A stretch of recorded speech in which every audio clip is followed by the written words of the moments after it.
Excel PU college ಗುರುವಾಯಿನಕೆರೆ, ಕರ್ನಾಟಕದ number 1 PU college. Admissions open now. ರಾಜ್ಯದಲ್ಲಿ ರಂಗೇರಿದೆ 2 ವಿಧಾನಸಭಾ ಕ್ಷೇತ್ರಗಳ ಬೈ ಎಲೆಕ್ಷನ್ ಅಖಾಡ. ಏಪ್ರಿಲ್ 9ರಂದು ಮತದಾನ ನಡೆಯುವಂತ ದಾವಣಗೆರೆ ದಕ್ಷಿಣ, ಬಾಗಲಕೋಟೆಯಲ್ಲಿ ಈಗ ಅಖಾಡ ರಂಗೇರಿದೆ.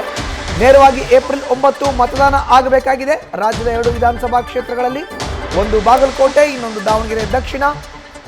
ಕಾಂಗ್ರೆಸ್ ಕೈ ಹಿಡಿಯತ್ತ ಗೃಹಲಕ್ಷ್ಮಿ ಗ್ಯಾರಂಟಿ ಯೋಜನೆ. ಬೈ ಎಲೆಕ್ಷನ್ ನಲ್ಲಿ ಗ್ಯಾರಂಟಿ ಅಸ್ತ್ರ ಪ್ರಯೋಗಕ್ಕೆ ಕಾಂಗ್ರೆಸ್ ಪ್ಲಾನ್ ಮಾಡಿಕೊಂಡಿದೆ. ರಾಜ್ಯದಲ್ಲಿನ ಗೃಹಲಕ್ಷ್ಮಿಯರ ಮೇಲೆ ಸಿದ್ದರಾಮಯ್ಯ ಕಣ್ಣಿಟ್ಟಿದ್ದಾರೆ. ಸಚಿವೆ ಲಕ್ಷ್ಮೀ ಹೆಬ್ಬಾಳ್ಕರ್ಗೆ ಸಿಎಂ ಸಿದ್ದರಾಮಯ್ಯ ಸೂಚನೆಯನ್ನ ಕೂಡ ಕೊಟ್ಟಿದ್ದಾರೆ. ಸರ್ಕಾರದ ಗ್ಯಾರಂಟಿಗಳು ಉಪಚುನಾವಣೆಗೆ ಅಸ್ತ್ರವಾಗಬೇಕು. ಮಹಿಳಾ ಓಟ್ ನಮ್ಮ ಜೊತೆ ಇರುವಂತೆ ಮಾಡಲು ಸೂಚನೆಯನ್ನ ಕೊಟ್ಟಿದ್ದಾರೆ ಸಿಎಂ ಸಿದ್ದರಾಮಯ್ಯ. ಯಾವುದೇ ಕಾರಣಕ್ಕೂ ಮಹಿಳೆಯ ಮತಗಳು ಚದುರದಂತೆ ನೋಡ್ಕೊಳ್ಬೇಕು.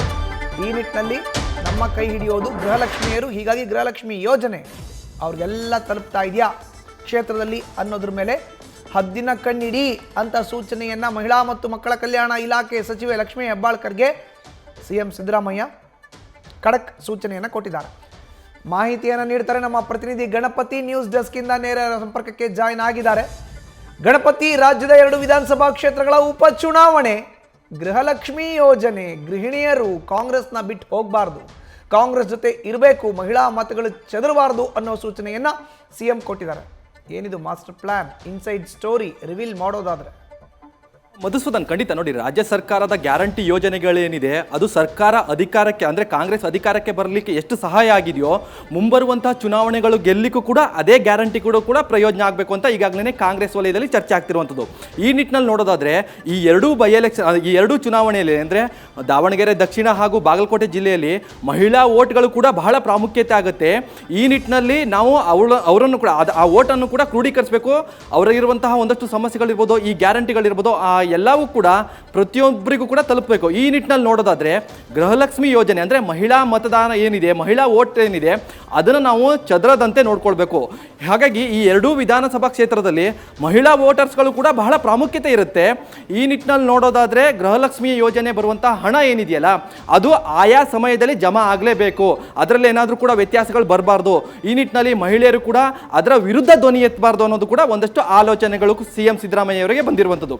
ಹೀಗಾಗಿ ಮಹಿಳಾ ಮತ್ತು ಮಕ್ಕಳ ಸಚಿವೆ ಏನಿದ್ದಾರೆ ಲಕ್ಷ್ಮೀ ಹೆಬ್ಬಾಳ್ಕರ್ ಅವರಿಗೆ ಒಂದು ಸೂಚನೆಯನ್ನು ಕೊಟ್ಟಿದ್ದಾರೆ ಸಿಎಂ ಸಿದ್ದರಾಮಯ್ಯ ಅವರು. ಅಂದರೆ ಯಾವುದೇ ಒಂದು ಗ್ಯಾರಂಟಿ ಇರಲಿ, ಅದರಲ್ಲೂ ಕೂಡ ಪ್ರಮುಖವಾಗಿ ಗೃಹಲಕ್ಷ್ಮಿ ಯೋಜನೆಯಲ್ಲಿ ಬರುವಂತಹ 2,000 ರೂಪಾಯಿ ಇದೆಯಲ್ಲ, ಆ 2 ಭಾಗಕ್ಕೂ ಕೂಡ ಯಾವುದೇ ಮಿಸ್ ಆಗದೇನೆ ಅಂದರೆ ಆ ಸಮಯಕ್ಕೆ ತಕ್ಕಂತೆ ಅದು ಅವರ ಅಕೌಂಟ್ಗೆ ಜಮಾ ಆಗಲೇಬೇಕು.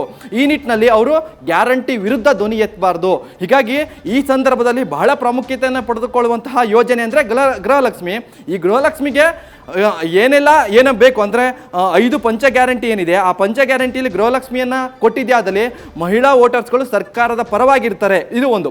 ಇನ್ನು 2ನೇ ಪಾಯಿಂಟ್ ನೋಡೋದಾದ್ರೆ ಪ್ರಮುಖವಾಗಿ ಗ್ಯಾರಂಟಿಯಿಂದ ಪ್ರಯೋಜನ ಇಲ್ಲ, ಅನಾನುಕೂಲಗಳೇ ಹೆಚ್ಚು ಅಂತ ಒಂದಷ್ಟು ಚರ್ಚೆ ಆಗ್ತಿರುವಂಥದ್ದು. ಬಿಜೆಪಿಯವರು ಕೂಡ ಸಾಕಷ್ಟು ಟೀಕೆ ಟಿಪ್ಪಣಿಗಳನ್ನು ಮಾಡ್ತಾ ಇರುವಂಥದ್ದು. ಹೀಗಾಗಿ ಈ ಬೈ ಎಲೆಕ್ಷನ್ ಫಲಿತಾಂಶ ಗ್ಯಾರಂಟಿಯಿಂದನೇ ಗೆದ್ದಿರ್ಬೋದಾ ಅಥವಾ ಗ್ಯಾರಂಟಿಯಿಂದ ಗೆಲ್ಬೋದಾ, ಇದನ್ನು ಕೂಡ ಫ್ಯಾಕ್ಟ್ ಚೆಕ್ ಮಾಡುವಂಥ ಸಹಾಯಕ ಆಗುತ್ತೆ. ಹೀಗಾಗಿ ಸಿಎಂ ಸಿದ್ದರಾಮಯ್ಯ ಇರ್ಬೋದು, ಇಡೀ ಕಾಂಗ್ರೆಸ್ ಟೀಮ್ ಪಂಚ ಗ್ಯಾರಂಟಿಯ ಜೊತೆಗೆ ಗೃಹಲಕ್ಷ್ಮಿಯ ಯೋಜನೆಗಳು ಕೂಡ ಬಹಳ ಪ್ರಾಮುಖ್ಯ ಇರುತ್ತೆ. ಈ ನಿಟ್ಟಿನಲ್ಲಿ ಮಹಿಳೆಯರಿಗೆ ಆಯಾ ಅಕೌಂಟಲ್ಲಿ ಕೂಡ ಅಂದರೆ ಅವರ ಅಕೌಂಟಲ್ಲಿ ಈ 2,000 ರೂಪಾಯಿ ಜಮಾ ಆಗಬೇಕು ಅಂತ ಒಂದಷ್ಟು ಸೂಚನೆಯನ್ನು ಕೊಟ್ಟಿದ್ದಾರೆ. ಲಕ್ಷ್ಮೀ ಹೆಬ್ಬಾಳ್ಕರ್ ಅವರು ಕೂಡ ಈಗಾಗಲೇ ಅಧಿಕಾರಿಗಳಿಗೆ ಕೂಡ ಸೂಚನೆ ಕೊಟ್ಟಿರುವಂಥದ್ದು. ಹಿಂದೆ ಆದಂಥ ತಪ್ಪುಗಳನ್ನು ಮತ್ತೆ ಪುನಃ ಮಾಡಬೇಡಿ, ಎಲ್ಲ ಆಯಾ ಸಂದರ್ಭದಲ್ಲಿ ಅಂದರೆ ಆಯಾ ಏರಿಯಾದಲ್ಲೂ ಕೂಡ ಪ್ರತಿಯೊಬ್ಬರಿಗೂ ಕೂಡ ಅಕೌಂಟ್ಗೆ ಹಣವನ್ನು ತಲುಪಬೇಕು ಅಂತ ಒಂದಷ್ಟು ಅಧಿಕಾರಿಗಳು ಕೂಡ ಈಗಾಗಲೇ ಸೂಚನೆಯನ್ನು ಹೋಗಿರುವಂಥದ್ದು. ಮಧುಸೂದನ್, ಧನ್ಯವಾದ ಗಣಪತಿ ನಿಮ್ಮ ಮಾಹಿತಿಗೆ.